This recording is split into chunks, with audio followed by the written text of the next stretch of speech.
Bonjour à tous et bienvenue sur Campus Channel. Cet oral est consacré à l'ESCP Europe, le programme Grande École à destination des prépas. C'est un moment unique, vous allez pouvoir poser toutes vos questions, franchement, et juger de l'intérêt pour vous de ce programme. C'est du live, c'est vous qui avez le pouvoir, à vous de faire passer l'oral à l'ESCP Europe.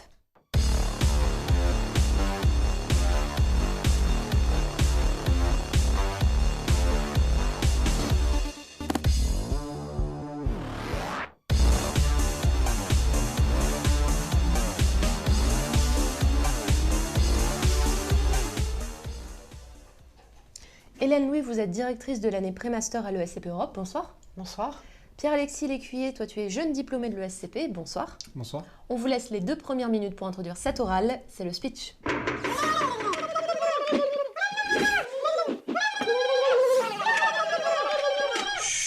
C'est à vous.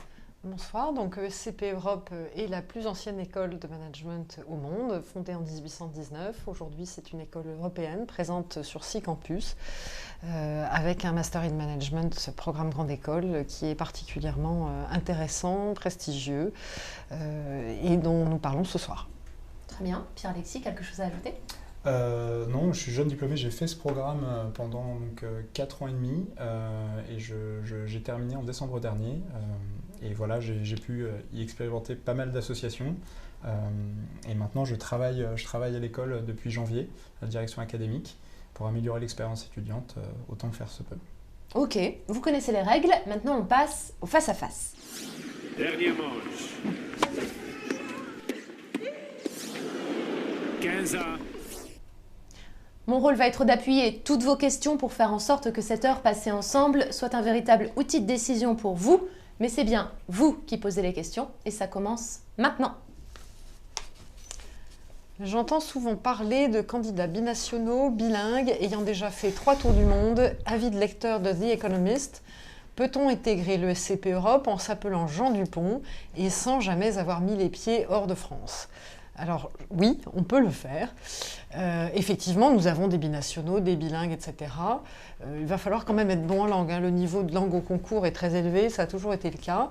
Mais pour ce qui est de l'oral de motivation, l'oral de personnalité, oui. C'est vrai qu'on entend souvent parler de candidats extraordinaires qui ont tout fait, qui ont connu plein d'associations, plein d'exploits sportifs. Du coup, quand on a l'impression qu'on n'a pas grand-chose à mettre en balance, comment on s'en sort ? Alors pour ce qui est de l'international, ce qui est important, c'est d'avoir des choses à dire sur ce qu'on connaît.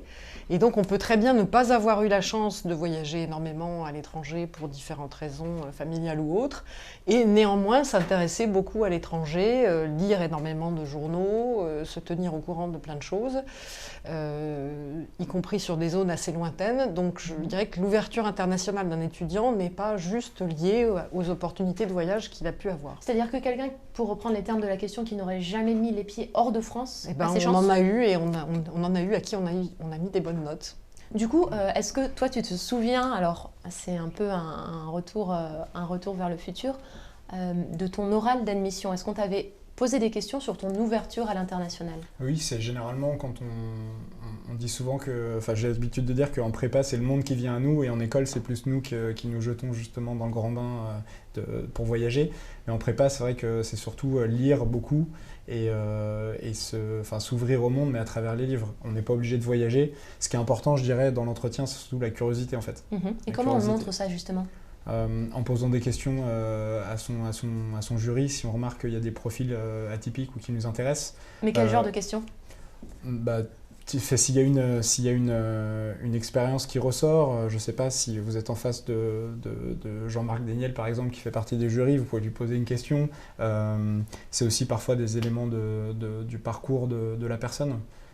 Voilà, c'est de la curiosité envers les autres en fait. Mais toi, on avait été te chercher vraiment sur le côté international, voyage, lecture. Non, pas vraiment. C'est sur l'entretien pour le coup, on peut guider beaucoup. Hein. Je dis toujours aux étudiants, Okay. enfin j'aide les gens de mon ancienne prépa à faire passer des oraux.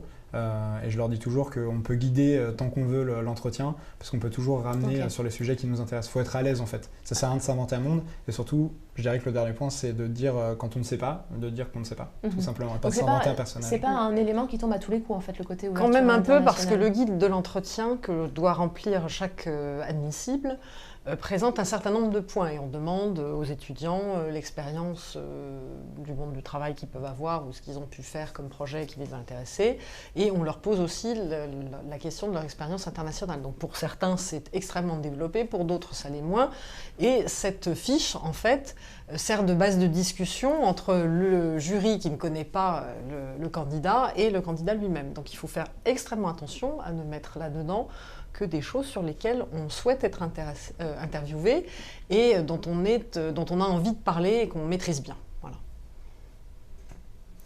Quelles sont les différentes possibilités pour partir sur vos différents campus ? On peut partir dès la première année, et ça c'est une nouveauté, soit à Turin, soit à Paris. Dès la première année, c'est-à-dire dès septembre ? Oui, tout à fait. Donc quand on rentre en pré-master, après avoir passé les oraux en juin, on rentre en septembre.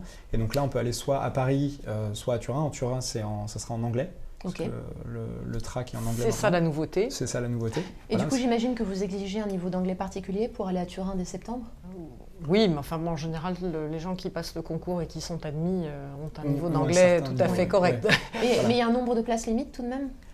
Probablement, oui. Ouais. Probablement, ça veut dire quoi ? Une vingtaine de places. Une vingtaine de places, ouais. C'est ça. Sachant qu'il y a à peu près une centaine de places à Turin et il y aura des Italiens en fait qui sont recrutés là-bas avec des concours spécifiques au campus de Turin. Ok, donc la vingtaine de places, c'est vraiment pour les candidats qui ont passé les oraux en France. Exactement. Voilà, tout à fait. Donc il y a cette possibilité-là, c'est nouveau. Ouais. Et en plus, ce qui est important de préciser quand même, c'est que l'intégration entre les deux campus se fera bien, puisque notamment au début de l'année, tout le monde participera au week-end d'intégration, ces choses-là. Donc c'est vraiment, il y a une vie associative à Turin et à Paris.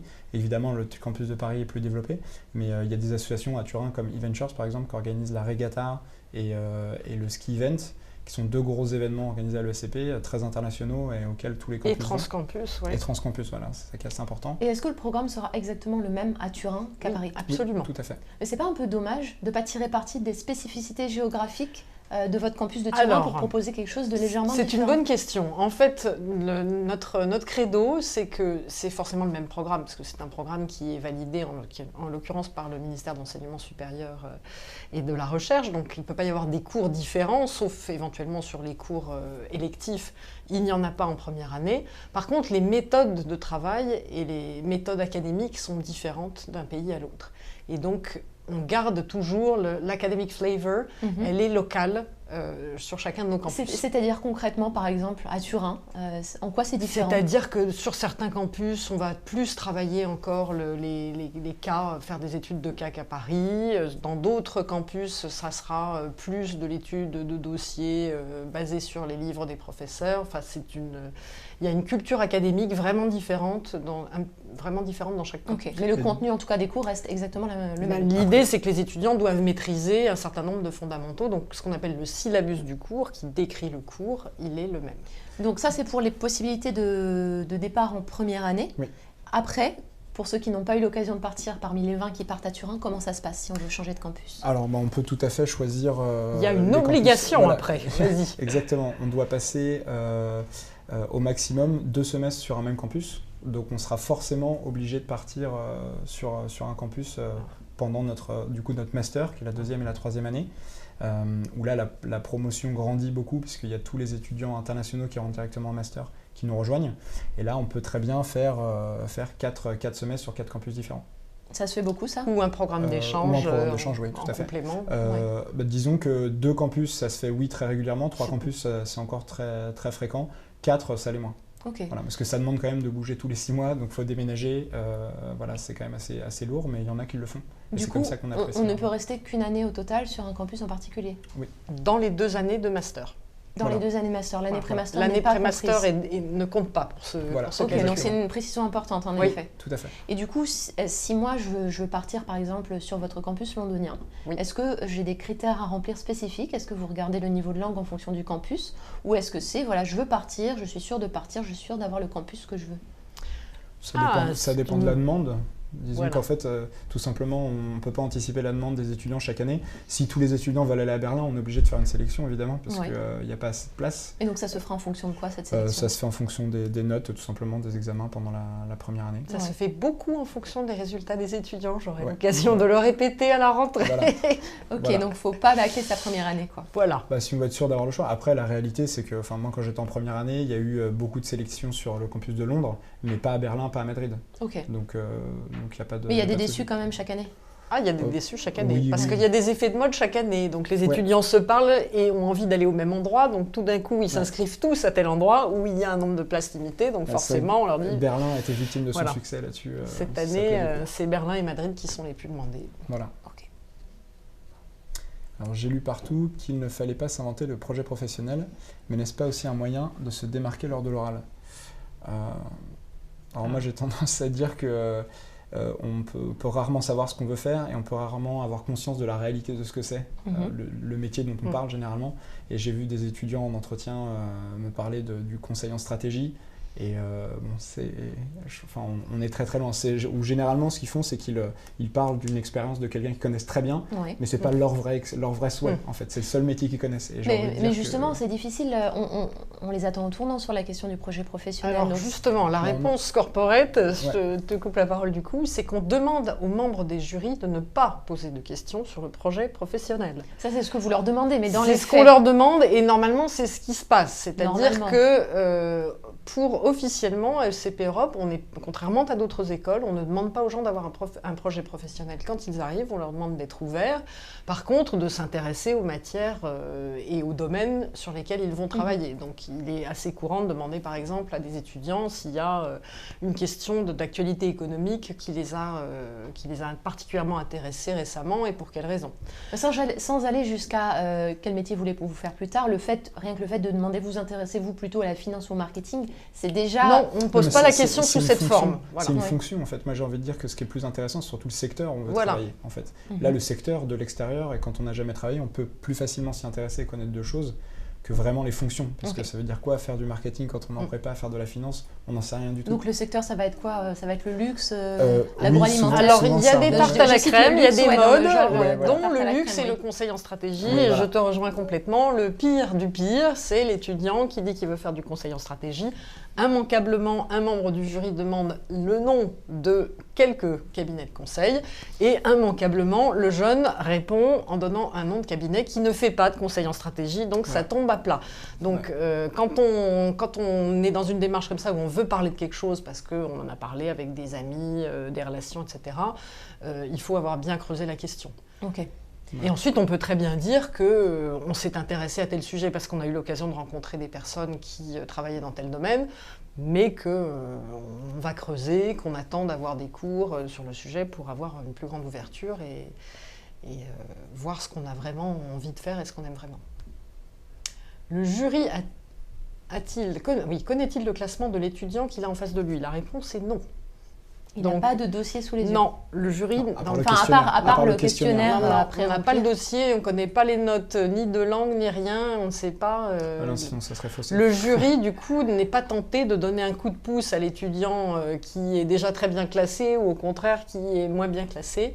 Donc chacun a sa chance, et c'est pareil dans les matières autres que l'entretien, c'est pareil dans... Est-ce que ça en leur maths, en arrive de éco, mettre etc. d'excellentes notes pour, justement, parce qu'ils n'ont pas le classement sous les yeux, pour se dire, bon alors lui ou elle, je ne sais pas du tout où elle se situe, on va lui donner un... Alors la consigne est d'éviter les notes moyennes, sans se les interdire si le candidat est moyen, mais la consigne c'est effectivement de mettre de très bonnes notes qui envoient un signal fort à l'étudiant quand on le veut absolument, donc on peut mettre un 19, le 20 est plus rare, et également de mettre de très mauvaises notes, on évite en général le 0, mais il y a de très mauvaises notes quand on pense que l'étudiant n'est vraiment pas adapté pour notre Ouais, école. c'est la guillotine qui tombe, quoi. On fait barrage à certains profils. Pour certains, on peut être amené à le faire. Et qu'est-ce qui pourrait vous faire mettre une très mauvaise note, justement? Ça, je dirais inventer quelque chose. Oui, le Complètement. manque de sincérité d'un candidat, Ouais, ça voilà. va être rédhibitoire. Et comment vous le détectez? On ne le détecte pas forcément toujours, il faut être honnête. Ouais. Le coût du cabinet de conseil en Mais stratégie, le je pense que cabinet c'est du conseil en typique. stratégie, voilà, ça c'est pas bon. Ok. On s'est inventé un voyage, voilà. Enfin, j'en ai plusieurs, moi, qui me disaient, en entretien, ceux que j'ai fait passer dans ma prépa, donc qui s'apprêtaient à passer les oraux, je m'intéresse au Brésil parce qu'on y parle espagnol. Oui. Voilà, ce genre de Ok, truc, ça en passe effet, pas, quoi. ça peut poser problème. Il y a voilà, ceux mais qui sont passionnés du Moyen-Orient, mais qui ne savent pas dans quel pays il y a majoritairement des sunnites et majoritairement des chiites, etc. Bon, voilà. Ok. Il ne faut Et pas donc, parler des sujets qu'on ne connaît pas. La super consigne, c'est vous avez suffisamment de richesse en vous, trouvez des choses que vous aimez, dont vous avez envie de parler, n'allez pas inventer autre chose. En plus, vous n'aurez pas de chance, il y aura toujours un membre de jury qui connaîtra particulièrement bien le domaine. Donc que ce soit la peinture flamande du XVIe siècle ou bien tel ou tel pays, vous tombez en général mal. Ok. Voilà. Donc, Ouais, ne par pas exemple, tenter. je suis passionné de cinéma et quasiment sur tous les sujets qu'on peut évoquer en entretien, on peut forcément le ramener à un film. Donc c'est un très bon moyen de réorienter les questions vers quelque chose qui nous met à l'aise, quoi. Ok. Voilà, c'est ça qui est C'est un important. bon conseil. Alors, que doit-on vraiment savoir de l'école pour l'oral de motivation? Le nom de certains profs, des infos sur la ville de Paris, des associations, mais quoi de plus?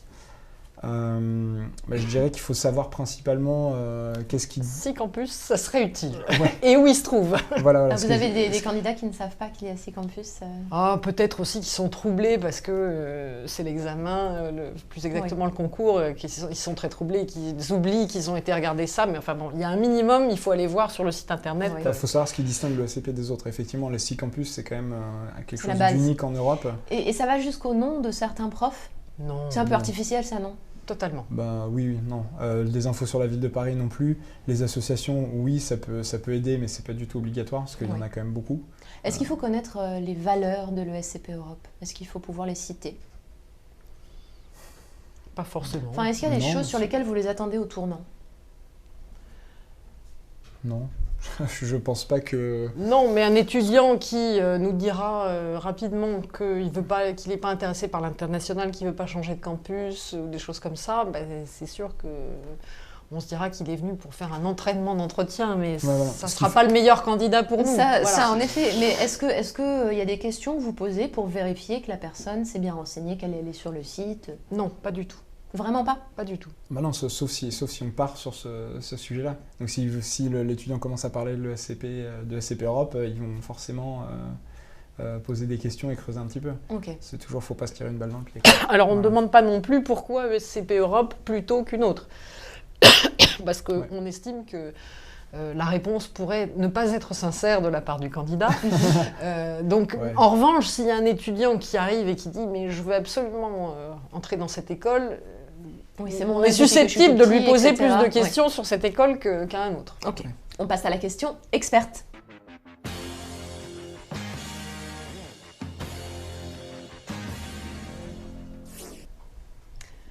ESCP Europe, plus ancienne école de commerce au monde, ok, mais que fait aujourd'hui la doyenne des business schools pour se maintenir à la pointe de l'innovation pédagogique? Je citerai l'exemple qui me vient en tête, c'est la chaire entrepreneuriat ESCP Europe, la chérie, qui est en fait une chaire donc, de recherche et d'enseignement à l'école qui est financée par plusieurs entreprises comme EY ou la BNP, et qui propose à la fois des programmes de recherche qui concernent principalement les professeurs, mais aussi des programmes de formation. Donc là, c'est une option de spécialisation en entrepreneuriat en dernière année. Mais ils proposent aussi un master spécialisé pour les master spé. Ils proposent aussi des événements pendant l'année et ils incubent des entrepreneurs, tous les entrepreneurs de l'ESCP qui veulent lancer une boîte. Tu fais un petit mélange innovation-entrepreneuriat qui est souvent fait, ouais. Mais sur l'innovation pédagogique, donc sur la partie enseignement qu'ils font, ouais. Justement, eux, ils sont dans le learning by doing. Donc, c'est-à-dire que pendant un semestre, on va aller en cours peut-être 3-4 heures par semaine, et le reste du temps on va le passer à monter notre événement parce que la première partie est consacrée au montage d'un événement et après à créer notre boîte en fait. Donc vraiment on est dans le learning by doing, dans l'autonomie, on apporte juste les connaissances dont on a besoin et on est vraiment dans le terrain et à la fin avec un gros enjeu qui est de pitcher notre entreprise, l'entreprise qu'on a créée pendant 4 mois à la tour First d'EY devant un public d'investisseurs. Donc il y a un gros enjeu. Et ça compte comme un semestre de l'ESCP. Donc là, on est vraiment dans le learning by doing à fond. Donc ça, c'est intéressant. C'est un semestre en particulier. Est-ce que dans le tronc commun ou dans les cours que suivent tous les étudiants, vous avez mis en place certaines innovations? Il y a des écoles qui ont mis en place des cours de cuisine, des cours de voile, de ce genre de choses pour essayer de sortir un peu des sentiers battus. Est-ce que vous avez fait quelque chose de ce genre-là? Oui, nous avons introduit un cours de codage, en particulier en pré-master, codage programmation, pour initier les étudiants à ça, qui, dans la net économie, évidemment, est quelque chose de très important. Et ce cours a démarré cette année et va être étendu l'année prochaine. Ok. Mais c'est un cours ou c'est un bon morceau de cours? Est-ce que vraiment vos étudiants seront capables de coder à l'issue de cette année-là? C'est un assez gros cours. Codage, ouais. C'est quand même une initiation, c'est-à-dire que dans la mesure où ils ne vont pas en faire davantage après, l'objectif est plutôt de savoir sur quelle base ça repose, d'avoir une idée de combien de temps il faut pour faire telle ou telle chose, de façon à pouvoir dialoguer avec des gens qui feront réellement du codage après. Après, j'avais suivi en première année un parcours en blended learning, donc c'est un mélange de à distance et en présentiel. Voilà, donc ça c'est sous réserve de la demande chaque année, savoir s'il y a des étudiants qui sont intéressés pour faire ça. Ça demande plus d'autonomie évidemment, mais du coup ça fait que certains matins on n'est pas obligé de se lever et on peut suivre directement le cours en ligne. Voilà, exactement, avec son petit déjeuner. Donc voilà, c'est ce genre de choses. C'est plus de flexibilité mais aussi plus d'autonomie. Ok. Voilà. Pierre-Alexis, pourrais-tu me décrire en quelques mots l'ambiance de l'école? Un étudiant non parisien et issu d'un milieu modeste, peut-il y trouver sa place? Franchement, oui. Alors, enfin, déjà, en quelques mots, l'ambiance de l'école, je dirais, c'est international. On s'en rend pas forcément compte en première année. Peut-être que ça va changer avec l'intégration grandissante entre Paris et Turin, mais je dirais que dès la deuxième année et la troisième année, quand on part vraiment, on se rend compte de la proximité civilisationnelle avec tous les Européens. Finalement, on s'entend très bien, très vite avec eux. Voilà, donc je dirais vraiment très international, très interculturel, et ça c'est évident. Il faut se plonger dedans vraiment beaucoup, parce que ça nous apprend énormément.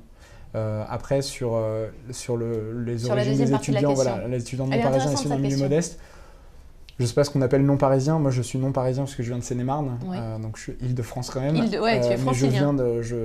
Mais d'un petit village en plein milieu de la campagne, et je considère que je viens d'un milieu modeste, parce que mon père est ingénieur et ma mère était au foyer, il y a très, très récemment, et j'y ai trouvé parfaitement ma place. Il suffit de... Pour moi, il faut être curieux, il faut être candide et poser beaucoup de questions, et pas avoir peur de poser de questions, et pas avoir peur du jugement surtout, et faire ce qui nous plaît. Et donc du coup, être courageux. Okay. Voilà. Est-ce qu'il y a beaucoup de Parisiens à l'ESCP Europe la première année? Certainement, mais pas plus que dans les autres écoles, à mon avis. Hein. Quelle proportion? Je ne sais pas. Franchement, je sais grosso modo? Non, vous ne savez pas? Aucune idée. Je dirais moins d'un tiers, à mon avis. Ok. Ouais, c'est pas voilà. Et on retrouve ça, on retrouve l'esprit chez certaines personnes parisiens, mais c'est pas du tout l'esprit majoritaire. Ok. Pour le coup. Mais après, on vit quand même à Paris, donc on peut profiter de la ville parisienne sans tomber dans l'état d'esprit parisien. Voilà. Pourriez-vous nous parler du nouveau diplôme avec l'ENSAE, sélectivité, aménagement des cours? Merci. Alors, ça va être pour moi, je sens. Je pense aussi. Donc, en fait, nous avons un double diplôme avec un certain nombre d'écoles d'ingénieurs, en l'occurrence aujourd'hui Supélec et plus récemment l'ENSAE. Ça veut dire qu'il y a, je crois au départ, 5 places qui sont prévues pour des étudiants de chez nous qui souhaitent faire l'ENSAE. Sélectivité donc relativement importante. Vous avez combien de candidats pour ces 5 places? Ça n'a pas encore eu lieu, ça va avoir lieu bientôt, donc je ne sais pas combien de candidats nous allons avoir. Pour vous donner une idée, il est nécessaire déjà de suivre un double diplôme de licence de mathématiques en pré-master pour pouvoir candidater. Pour ceux qui rentrent en pré-master, déjà ceux-là, il y en a une vingtaine qui suivent cette licence à Paris 1. Et puis après ça, on recrute aussi des gens parmi les admis directs, les gens qui ont déjà un niveau licence en rentrant, qu'ils soient français ou étrangers. On a quand même aussi des gens qui ont un background mathématique et qui sont susceptibles de postuler à l'ENSAE. Donc taux de sélectivité, aujourd'hui, je ne peux pas vous dire, mais il faut un très bon niveau de maths. Pour ce qui est de l'aménagement des cours, alors l'aménagement des cours, c'est relativement simple parce qu'en fait, ça sera par année bloquée. Donc les gens feront, en l'occurrence, si vous rentrez en pré-master, vous faites votre pré-master, ensuite vous faites votre master 1. C'est durant votre première année de master que vous candidatez. Et si c'est le cas, après ça, vous ferez des années complètes dans l'une ou l'autre institution, donc il n'y a pas besoin d'aménager de façon complexe. C'est-à-dire que ça rallonge d'un an la scolarité? Oui. Ok. Oui. Donc on va faire son année dans En cette général, école ou on dans une fait, autre, on et fait on 2 revient ensuite années. à l'ESCP. Voilà, on fait 2 diplômes en 3 années de master. Ok. Donc ça fait 3+1 si vous êtes rentré en pré-master. Ok. On passe à la question suivante. Question budget. Quelle somme faut-il prévoir chaque mois pour étudier à l'ESCP Europe et vivre à Paris? Loyer, courses, transport, sortie. Est-il possible de faire de la colocation dès la première année? Alors, loyer, courses, transport. Moi, j'avais... Je peux te dire ce qu'on a mis dans les FAQ. Ah oui, vas-y. Alors, dans les Frequently Asked Questions sur notre site, en général, on met de l'ordre de 1 500 € je crois, à Paris. Londres est beaucoup plus cher, c'est 2 000 € de frais de vie mensuels parce que le loyer est beaucoup plus cher. Madrid et Turin sont dans... Oui, tu as raison. Et la nourriture aussi. Tout est plus cher, sauf la bière. Oui, la bière est moins chère, c'est vrai. Oui, faut le prendre en compte. C'est le seul truc qui est moins cher. Mais la viande est plus chère, les transports sont plus chers, les sorties sont plus chères. Les fruits et légumes aussi. Okay. Madrid et Turin sont les campus les moins chers, de l'ordre de 900 € par mois. Okay. Et Berlin est dans les 1000 et quelques, donc c'est également dans les pas trop chers. Ok, donc similaire avec Paris. Et pour ce qui est de la colocation, c'est vrai que la colocation, j'imagine, ça se fait plus facilement quand on connaît déjà des gens, mais quand on débarque, comment on peut s'organiser pour trouver des colocs? Il y a des petites annonces sur l'intranet de l'ESCP ou sur la plateforme de l'Agora, qui est la plateforme de représentation et de démocratie à l'ESCP. Et on peut trouver justement des petites annonces là-dessus dès la première année, puisqu'on y a accès pendant l'été, en fait, avant de rentrer en septembre. Donc on peut trouver comme ça, et puis sinon par les réseaux sociaux, généralement le BDE qui est en charge de l'accueil des étudiants en première année met tout le monde sur un même groupe Facebook et ils peuvent échanger assez facilement comme ça. Ok. Voilà. Et pour ceux qui sont à Paris, il y a la possibilité de se loger en banlieue aussi, c'est moins cher. Est-ce que beaucoup de gens le font ou pas vraiment? Il y en a quand même. Ouais, il y en a, mais faut accepter de vivre, c'est compliqué. Hein. Enfin, dès qu'il y a plus de 45 minutes de transport, ça devient compliqué. Et surtout si on est victime des trains. Moi, j'habite en banlieue, là, je vais réemménager sur Paris parce que justement, ça devient horrible. Ok, donc voilà. Tout dépend de la distance, parce qu'il y a des banlieues plus ou moins proches aussi. Oui, donc non, mais si on habite au fin fond du 15e, on va mettre quand même 50 minutes pour venir. Donc voilà, je dirais avoir 20-25 minutes max, ça serait quand même mieux, quoi. Ok. Voilà. L'école accompagne-t-elle et supervise-t-elle les élèves qui désirent s'inscrire en fac en parallèle de leur cursus à l'ESCP? Alors, oui, ça dépend. Un cursus spécifique, oui. Donc, on a des partenariats en particulier avec Paris 1, en maths et en droit et en économie. Donc ça, c'est assez cadré. On accompagne les étudiants. En revanche, on a des étudiants issus de Cagnes, par exemple, qui veulent s'inscrire en philosophie. Et ça, en revanche, il s'en occupe absolument tout seul. Ça n'est pas du tout piloté par nous. C'est-à-dire que vous ne faites pas d'aménagement de cours pour ceux qui veulent s'inscrire en philo? Non. Mais toutefois, est-ce que c'est possible de le faire? Oui, c'est possible. Alors, à ESCP Europe, la présence en cours est obligatoire. En revanche, vous n'avez pas cours comme au lycée tous les matins et tous les après-midi de la semaine. Donc, vous pouvez quand même dégager du temps pour suivre vos cours.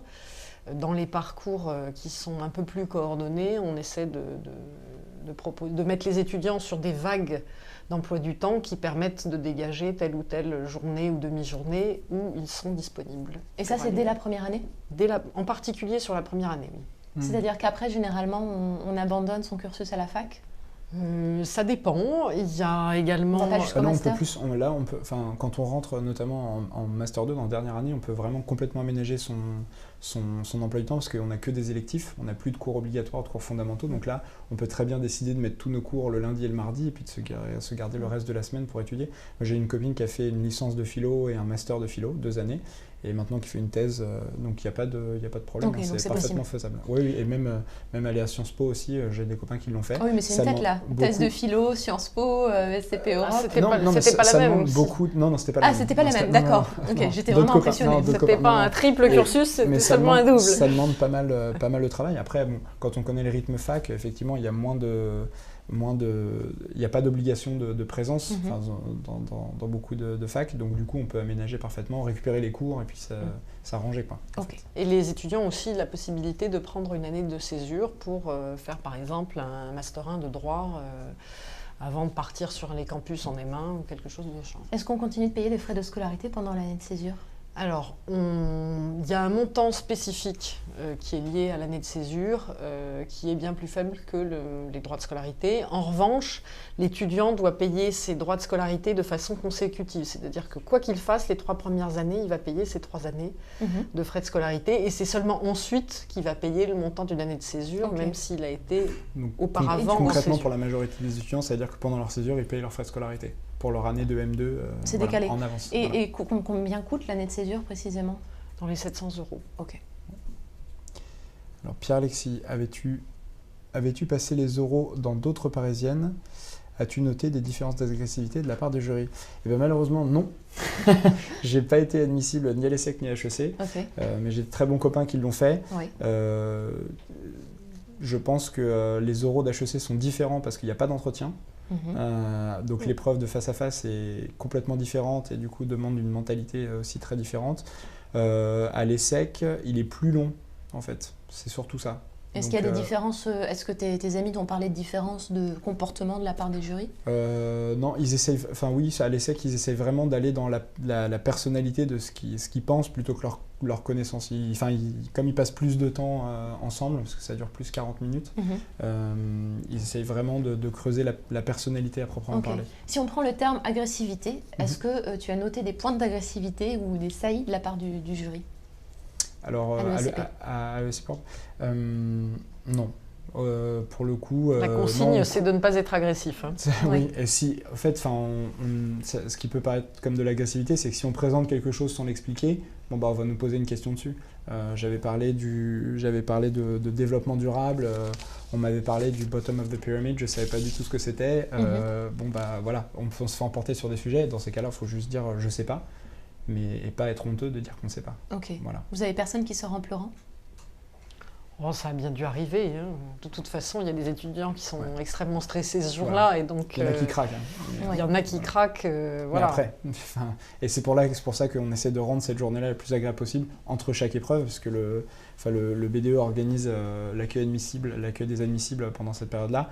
Donc ils sont bien chouchoutés et pris en main par le BDE tout au long de la journée.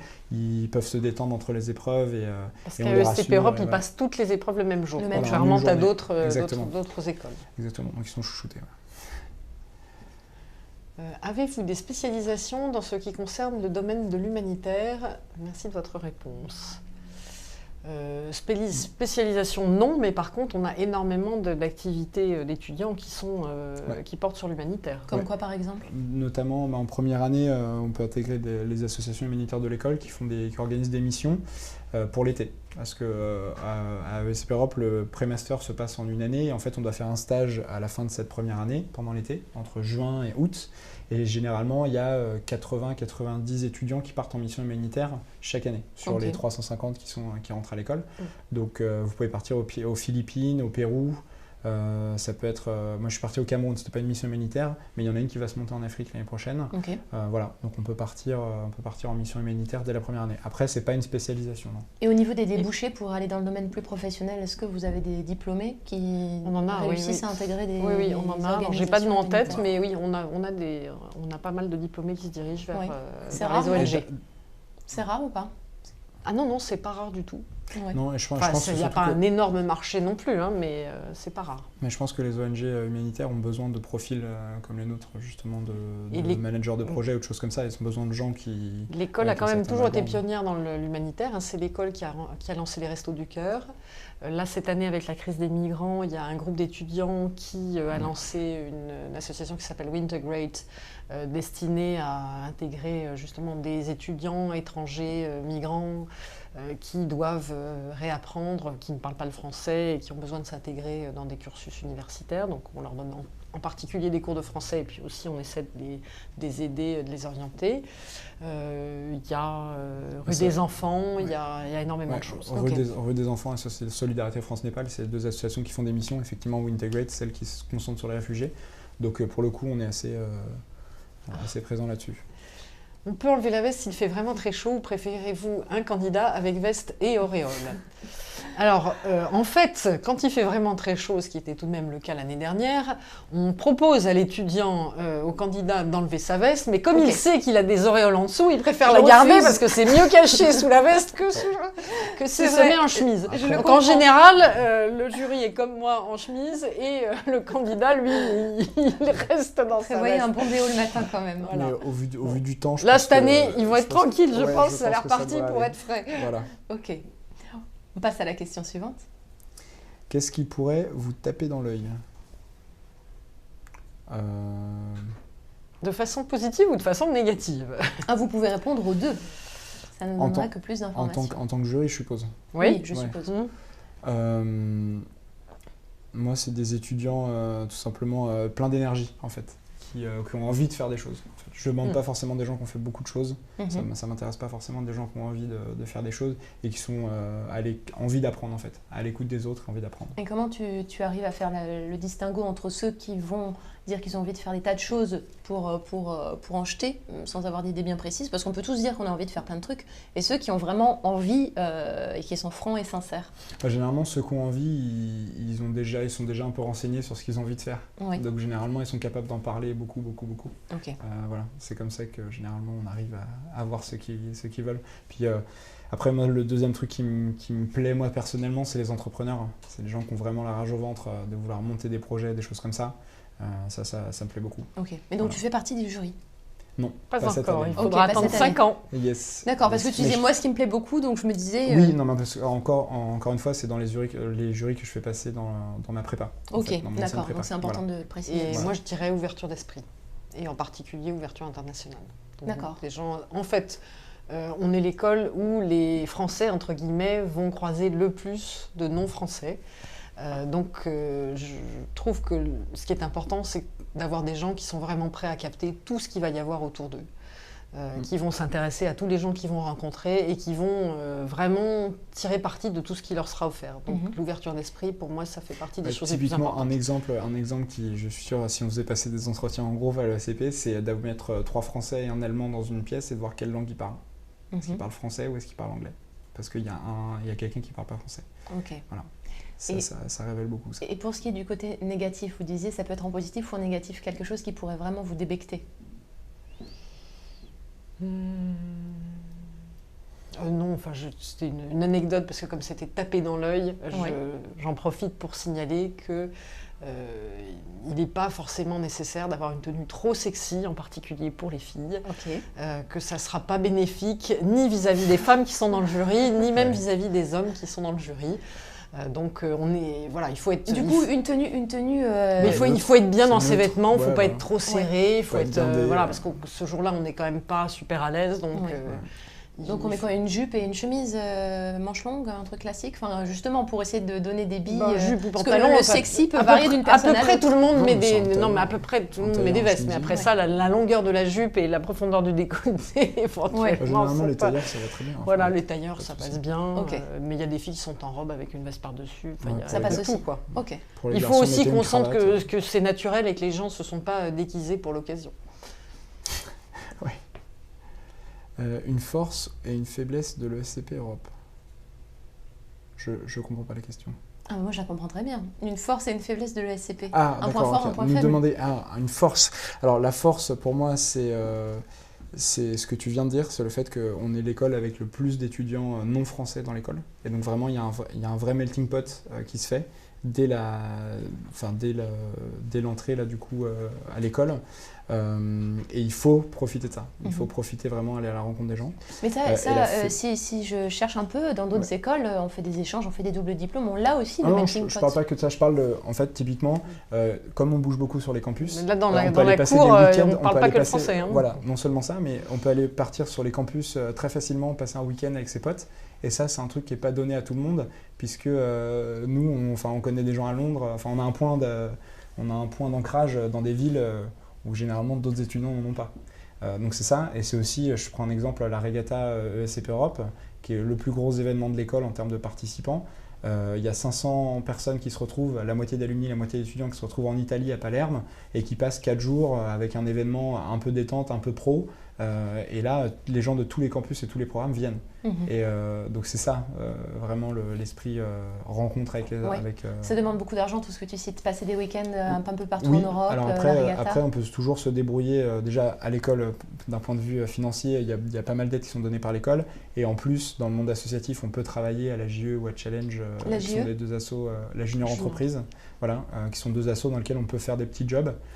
Gagner sa vie. On peut trouver aussi des petits jobs à côté de l'école. On peut trouver des petits jobs dans l'école, parce que l'école propose aussi ce genre de choses.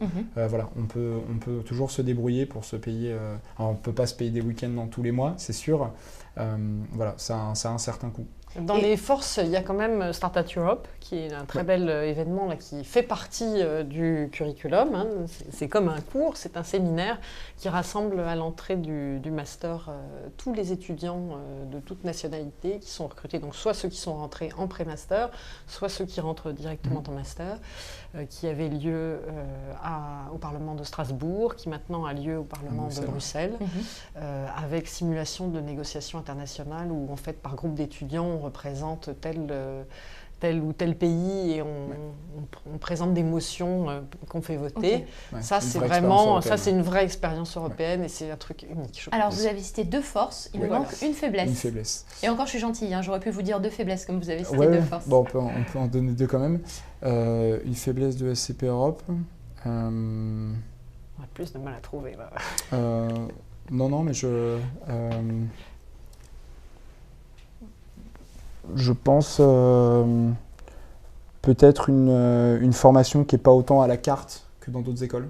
Oui, voilà. C'est-à-dire parce qu'on a quand même en première année un nombre de cours qui nous sont imposés, en deuxième année, donc quand on rentre dans le master, aussi toute une année qui nous est imposée, et finalement l'électivité, donc le fait d'avoir le choix dans les cours qu'on prend, se fait qu'en dernière année. C'est vrai que ça arrive tard par rapport à d'autres programmes. Voilà, exactement. C'est pas quelque chose que vous pensez faire évoluer ? Non, justement, nous, c'est une faiblesse, mais que nous, c'est une faiblesse si on compare à d'autres écoles. Voilà. Mais nous, c'est quelque chose qu'on décide d'assumer parce qu'on veut que les gens aient un package généraliste, en fait, du management généraliste important.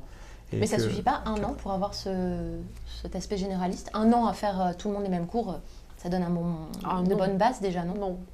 Non, c'est parce que non, si vous pour voulez, des gens quand qui ils n'ont arrivent en jamais fait master, de management avant, voilà, si vous voulez, c'est forcément plus d'un an. Voilà, ceux qui arrivent en master, je pense à des Allemands notamment, parfois il y en a qui ont fait 3 ans de gestion avant, donc il faut qu'il y ait une sensibilisation avant, et après, alors en master, on fait vraiment de l'approfondissement. Enfin, c'est la différence entre undergraduate et graduate, quoi. Ok. Voilà. Pour moi, c'est la faiblesse que j'avais en tête. On passe à la question décalée. Très inquiétante et troublante énigme que cette question. Alors, comment armez-vous vos étudiants à devenir les Euromanagers de demain dans un monde globalisé? Non, on plaisante, racontez-moi plutôt votre meilleure blague.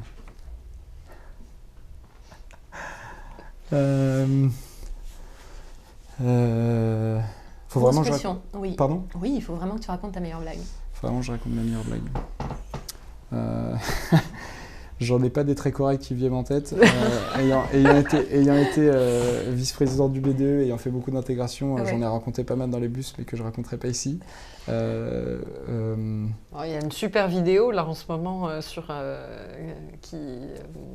l'euro qui circule sur une chanson de Cabrel, un détournement de chanson de Cabrel. Ah oui, oui, je connais cette vidéo, elle a tourné ici aussi. Ouais, je me souviens plus. Sur l'air de Je t'aime à mourir, et je préfère te prévenir à propos de l'euro. Voilà, donc l'euro qui doit être très suivi quand même, parce que le football est un grand facteur d'intégration des Italiens, des Allemands, etc. Il y a beaucoup de footeux à l'ESCP Europe. Il y a beaucoup de foot à l'ESCP Europe. Il y a un club qui est pas mal élevé. Il y a 3 équipes de foot quand même dans l'AS, donc l'association sportive.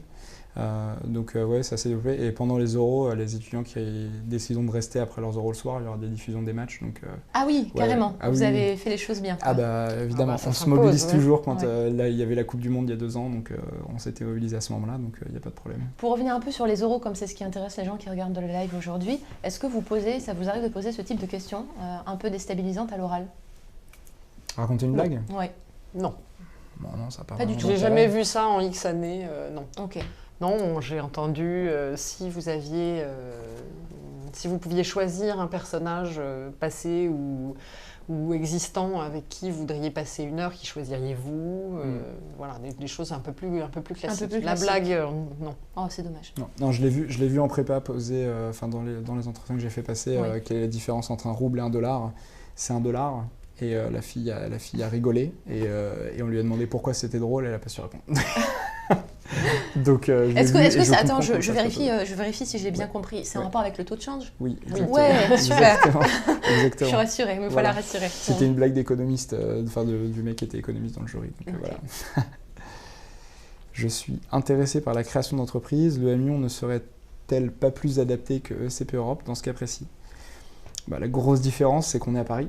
Et que le monde des startups et le monde de l'entrepreneuriat à Paris n'a rien à voir avec le monde de Lyon. Et qu'on est également à Berlin, avec une option entrepreneuriat à Berlin, qui est une aussi ville très Madrid, forte en entrepreneuriat, et également une option entrepreneuriat à Madrid. À Madrid, et aussi à Londres. Et bientôt à Londres. Mais le M Lyon vous répondrez que Lyon est aussi une capitale de l'entrepreneuriat.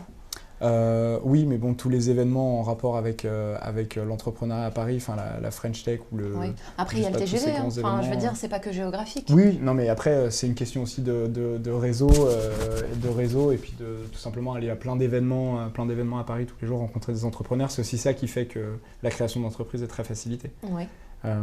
Donc, j'ai envie de dire, la chaire entrepreneuriat de SCP Europe, c'est une des plus actives en France et elle a vraiment un état d'esprit très disruptif. Donc j'ai fait l'option entrepreneuriat et ils font vraiment des choses qui sont vraiment dans le mindset, le travail du mindset, donc c'est l'état d'esprit des entrepreneurs. Et eux, par exemple, créer une entreprise, c'est pas la seule manière d'être entrepreneur. On peut être intrapreneur, on peut racheter une boîte et ça, la développer. C'est plutôt classique aussi dans toutes les définitions de l'entrepreneuriat. On a toujours l'intrapreneuriat. Voilà, mais ils sont vraiment ils provoquent l'état d'esprit disruptif. Oui. Ils sont dans la subversion et ça, c'est vraiment, vraiment très agréable. Vous avez combien de créations d'entreprises chaque année? Vous avez le chiffre en tête? Alors, nombre d'entreprises qui sont incubées, il y en a une quinzaine. Oui. Donc, ce n'est pas forcément des étudiants de l'ESCP Europe? Alors, si forcément, dans l'équipe fondatrice de l'entreprise qui se fait incuber, il y a forcément un ancien de l'ESCP. Soit un membre de l'ESCP, soit un ancien de l'ESCP. Okay. Parce qu'on peut très bien être incubé en même temps que d'être étudiant. Ça ne pose pas de problème, parce qu'on peut monter sa boîte pendant sa césure. Oui. Parce que toi qui as fait la chaire entrepreneuriat, finalement, tu n'as pas créé de boîte à la fin, quoi. Non, parce que après je suis parti faire l'armée et après j'ai fait mon dernier semestre au Canada. Okay. Mais aujourd'hui je suis toujours en contact avec mes 2 copines avec qui j'avais monté la boîte et on pense toujours à la remonter un jour, enfin à le faire revivre, parce que c'était de l'accompagnement de professeurs dans le secondaire et c'est un problème qui existera toujours dans 5 ans. Donc voilà, on est resté très très proche. Donc si on choisit de faire cette chaire-là, on est sûr, on doit produire un projet de création d'entreprise. Oui, on crée effectivement la boîte. Ah oui, on n'est pas obligé de l'annoncer. Okay. Après, le programme a atteint une certaine maturité qui fait que oui, à la fin, les projets sont vraiment de très bonne qualité et le public d'investisseurs qui est là à la fin, comme je vous ai dit au pitch final en décembre, il est toujours très convaincu de ce qu'on fait. Voilà. Elle nous dit quasiment c'est lançable dans l'immédiat. Comment s'est passé là Comment s'est passée la recherche de ton premier emploi? As-tu compté sur le réseau des diplômés de SCP? Alors moi, la particularité, c'est que mon premier emploi, c'est ESCP Europe, justement, parce que je travaille à la direction. Et tout simplement, le réseau, oui, puisque ça fonctionne comme ça. J'ai contacté les gens de la direction que je connaissais. Je suis allé voir Maria Koutsovoulou à l'époque pour lui demander conseil, qui était la directrice académique de l'école. J'avais un projet à l'époque plusieurs projets à mener du côté institutionnel pour améliorer l'expérience étudiante. Elle m'a présenté à différentes personnes dans l'école et puis ça a fini par se faire. Du coup, tu fais quoi au jour le jour? C'est quoi tes missions en fait? Alors là, je travaille avec le nouveau directeur académique qui est depuis 2 ans, qui est Andreas Kaplan. Et je travaille, on va dire, en autonome sur des projets comme améliorer la représentation des étudiants dans l'école via son organe de représentation qui est Agora, ESCP Europe, que j'avais créé il y a 2 ans, juste avant de partir à l'armée et essayer de faire en sorte que voilà, tous les étudiants de tous les programmes de tous les campus soient représentés. ce qui paraît très facile à dire, mais beaucoup plus difficile à faire, puisqu'il faut travailler en décentralisé, il faut être sûr que les gens dialoguent entre eux, avoir cette institution représentée au bon endroit, être sûr que la communication se fasse bien. On a une plateforme numérique aussi, donc aider à faire vivre la plateforme. Ça, c'est un truc. Et puis, toi, c'est un peu particulier, parce que pour le coup, tu n'as pas quitté le SCP Europe. Non. Est-ce que tu as des échos de tes camarades de promo? Comment s'est passée leur recherche de premier emploi? Alors, j'ai évoqué tout à l'heure mon amie, elle qui a fait une thèse. Donc là, ça a été une rencontre avec quelqu'un et vraiment, elle s'est dit... Enfin, il y a eu un déclic à un moment. Il y en a d'autres qui ont eu des parcours très classiques, qui sont partis en conseil en stratégie. Il y a beaucoup d'étudiants qui trouvent dans le cadre d'un de leurs stages, d'une de leurs expériences professionnelles, qui en fait s'avère être une pré-embauche ou le stage de fin d'études, ça aide beaucoup. Moi, je l'avais fait, en l'occurrence, le SCP, c'est pas venu comme ça. J'avais fait un service civique dans l'association dans laquelle j'étais à l'époque, qui est le NOISE, l'association d'innovation sociale et environnementale de l'école. Et en fait, j'avais passé beaucoup de temps dans l'école, justement, à me concentrer sur l'éducation, les choses comme ça. Et c'est au cours d'une discussion que je me suis dit, je l'ai bloqué. Donc c'est un déclic souvent, ou après ça peut être dans le cadre d'un stage de fin d'études, ou tout simplement des gens qui passent des entretiens à l'appel. Et pour ce qui est du réseau, est-ce que ça fonctionne bien, le réseau des diplômés? Oui, très bien. La marque SCP Europe est assez forte et la communauté, ça fonctionne toujours très bien. Ouais. Il y a quand même 45 000 anciens dans le monde, donc le nom de SCP Europe résonne chez beaucoup de gens et dans beaucoup d'entreprises quand même. Quel master privilégié si l'on souhaite se diriger vers l'événementiel sportif? Alors on avait il y a quelques années quelque chose dans le management du sport qui a été arrêté parce que le professeur qui s'en occupait malheureusement est décédé. Il y a beaucoup de choses qui peuvent être intéressantes pour ça, depuis le marketing jusqu'à l'option innovation, sans doute l'option entrepreneuriat également. Ouais. Alors quand on dit master, de toute façon, ça sera forcément le master in management. Il faut être clair là-dessus. Il n'y a qu'un seul diplôme. Spécialisation. On parle de spécialisation. Il n'y a pas d'option événementiel sportif, c'est vrai, mais. Du coup, est-ce que c'est quelque chose qu'on peut faire après le SCP Europe, si finalement il n'y a pas trop de spécialisation pour ça? Ah oui, on peut tout à fait, on peut tout faire. Vous avez des partenariats spécifiques avec certaines agences ou avec certaines marques de sport? Des équipementiers, des choses comme ça? Quelqu'un qui serait intéressé par le sport. Après, il n'y a pas de... Enfin là, c'est là que les associations interviennent et sont très complémentaires de l'école. C'est qu'il y a beaucoup d'événementiels sportifs pour le coup à l'école. Il y a, je vous mentionnais la régata qui se fait autour de la voile. Il y a le ski event qui est organisé par la même association eVentures qui fait aussi un événement au ski, donc qui est de l'événementiel sportif et un peu pro. Il y a Star Trek aussi, qui est l'association qui organise un raid éco-responsable dans les montagnes, soit Massif Central, soit les Alpes. Il y a pas mal de choses qui se font. Il y a le BDS qui fait pas mal de choses, qui organise des déplacements, des choses comme ça. Donc il faut se rabattre sur l'associatif en fait. Oui, voilà. Mais je pense qu'on a aussi plein d'anciens qui travaillent chez Decathlon, etc. Mais faut se rabattre dans le sens où les associations et le parcours académique, c'est-à-dire les cours, sont très complémentaires en fait. Et l'un ne peut pas fonctionner sans l'autre. Voilà. C'est-à-dire qu'on est obligé de faire partie d'une asso? Non, mais si on veut vraiment... Non, c'est pas du tout une obligation, mais moi je dirais que c'est une source d'épanouissement immense, en fait. Parce que c'est là qu'on fait pour moi, l'associatif, c'est de l'entrepreneuriat étudiant. C'est pas monter une boîte, mais c'est pas juste être une bande de potes. C'est juste entre les deux. On monte des projets parce que ça nous fait plaisir, parce qu'on est bénévole. On ne sera jamais payé pour le faire. Donc c'est une expérience qui est c'est pas obligatoire, et également, particularité par rapport à d'autres écoles, on peut faire partie de plusieurs associations. Donc il n'y a pas le côté... si tu es dans tel clan, tu n'as pas le droit d'aller dans telle autre assoce, etc. Non, mais après c'est une question de sérieux et de gérer, de savoir se connaître et se gérer. Voilà, après ça, en tant que directrice de l'année pré-master, je recommande quand même de ne pas trop se disperser. On ne peut pas faire à fond tout, sinon il y a des choses qui parfois dérapent. Après, et c'est dommage que ce soit les études qui dérapent. C'est dommage. J'ai été... Pour le coup, moi, quand j'étais en césure, je faisais à la fois mon stage, j'étais vice-président du BDE et président du NOISE pendant ma césure. Donc ce qui était assez rare et c'est faisable. C'est juste qu'on ne dort pas beaucoup, mais c'est parfaitement faisable. Et je pense qu'il faut le faire à cet âge-là.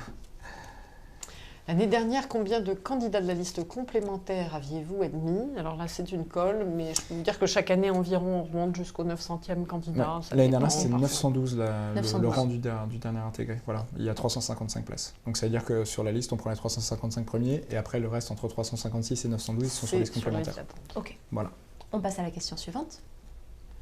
Quelles sont les nouveautés de la rentrée 2016? Faites-vous évoluer votre programme ou vous reposez-vous sur vos lauriers? Justement, ce qu'on a évoqué tout à l'heure, c'est le fait de pouvoir partir à Turin. Ça, c'est extrêmement important. Ça, c'est la nouveauté de la rentrée. C'est la nouveauté pour l'année pré-master. Ouais. Exactement. Après, pour le master, là, ce qui est nouveau, c'est le fait de devoir passer que 2 semestres maximum sur un campus. Avant, c'était un peu moins. Là, maintenant, on est vraiment obligé de passer 1 an à l'étranger, enfin, dans un autre pays. C'est-à-dire avant, c'était combien? Avant, c'était des règles un peu différentes. On devait partir un semestre en première année de master.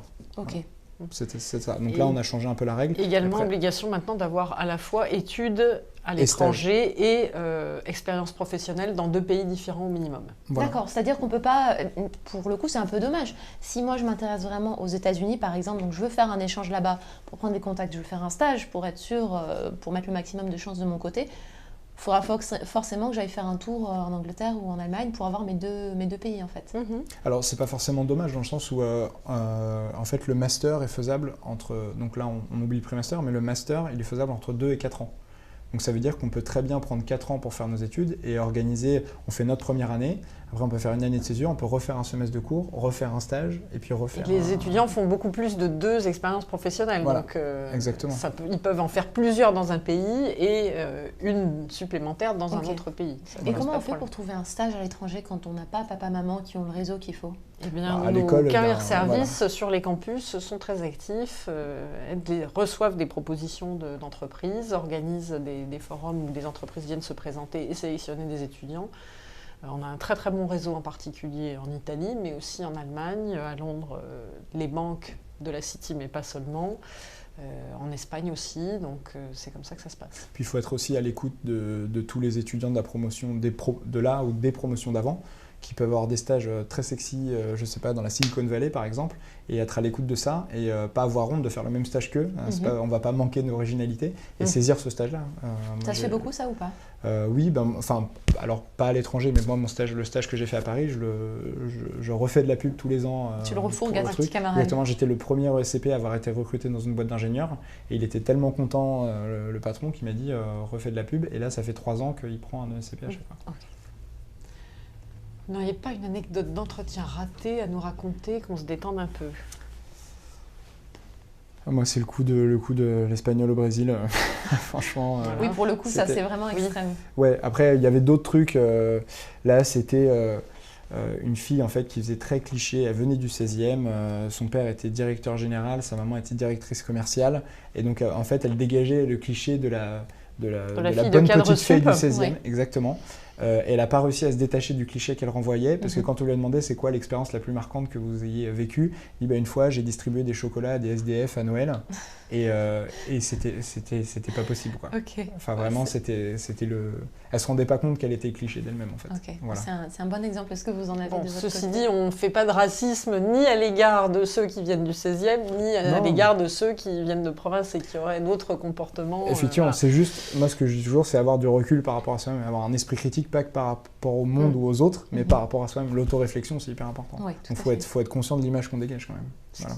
Ce qui est pas facile à cet âge-là, et quand on n'a pas en plus des moyens de tournage dans les prépas, etc. Là, vous êtes gentil, si vous aviez eu cette candidate en face de vous, elle n'aurait pas répondu aux valeurs d'ouverture d'esprit que vous preniez tout à l'heure. Ça dépend, sur certains autres sujets, elle peut très bien y répondre. Oui. Bon, alors donnez-nous votre pire candidat. Le pire candidat, c'était une jeune fille qui avait eu l'opportunité de faire énormément de séjours à l'étranger, un par an pratiquement, pendant tout le collège et tout le lycée, et qui n'avait pas grand-chose à en dire. Et en plus, qui a commencé à nous dire qu'elle s'était trouvée à Londres au moment des attentats de Londres il y a quelques années, et qui, in fine, n'avait même pas eu l'idée de prévenir ses parents ou sa famille qu'elle était saine et sauve. Donc ça n'a pas été hyper bénéfique pour elle. Elle n'a pas eu une très bonne note. Alors ça fait 1 heure qu'on est ensemble, je vais vous laisser quelques mots de conclusion si vous souhaitez ajouter quelque chose tous les deux. Moi, juste retenir que vous pouvez commencer à l'international dès l'année prochaine en allant à Turin en première année. C'est une ville incroyable, et avec des associations et des gens incroyables, un esprit entrepreneurial qu'on retrouve qui est peut-être plus spécifique à Turin qu'à Paris, parce que les Italiens qui sont là-bas sont très entrepreneuriaux. Donc pour les entrepreneurs ou les fans d'international, voilà, c'est ce que j'aurais à dire à la Turin l'année prochaine. Et on sera très contente de vous accueillir pour les admissibles, l'accueil admissible à partir du 17 de vendredi jusqu'au 28 juin, dans un climat sympathique. On essaiera de vous détendre pour que vous donniez le meilleur de vous-même en avec entretien. une météo clémente, on croise les doigts. Et quelques blagues, vous n'avez toujours pas raconté votre blague, on est très déçus. Ouais. On vous la demandera après. En tout cas, merci à tous les deux. Merci.